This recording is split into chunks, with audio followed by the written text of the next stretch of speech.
Your News Now Sports. The state track and field championships return to Jesse Owens Memorial Stadium at Ohio State this spring. Over the course of this Friday and Saturday, more than 200 athletes representing 55 schools just from our little portion of the state alone will converge on Columbus. Representing Shawnee at the final meet of the season will be sprinter KJ Upshaw. The senior will compete at the highest level, running both the 100 and 200 meter dashes in Division I. His first opportunity to run at state is a moment Upshaw has been working towards since seeing his season come to an end in the regionals a year ago. Now he's ready to compete against the best in the entire state later this week.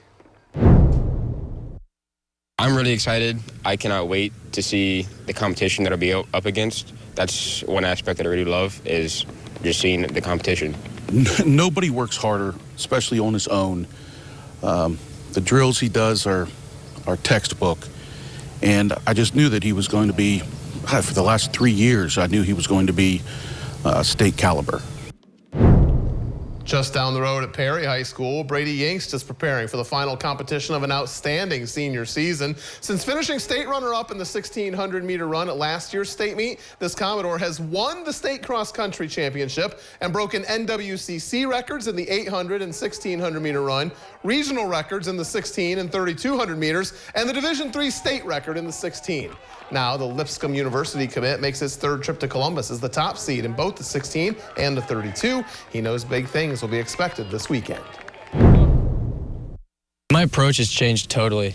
Freshman year was something completely new to us. Me and my coach at the time were just trying to figure it out and not really sure how to get to the state meet. And then last year we were starting to figure things out. We've been there before. We know what we're doing. And this year it's like an old habit. We just got to go back, get the work done, do what we need this week, and take care of business on the weekend. He is still getting faster, and he's running less events now going into the state meet than what he did throughout the rest of the season, so his legs seem a little more fresher, that he can get a good recovery in between his two races.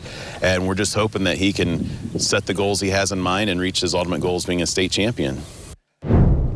Yingst will be joined at Jesse Owens by classmate James Shorter, who qualified for Columbus in the 110-meter hurdles this spring.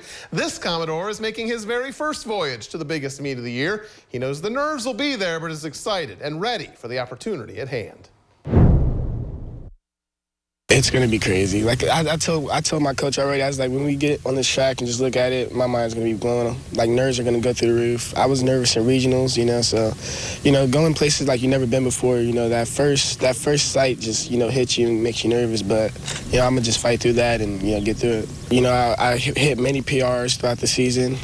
Biggest one was in regional finals. The start of the season was pretty good. I won a lot of good races and stuff like that. But, going to state feels really special.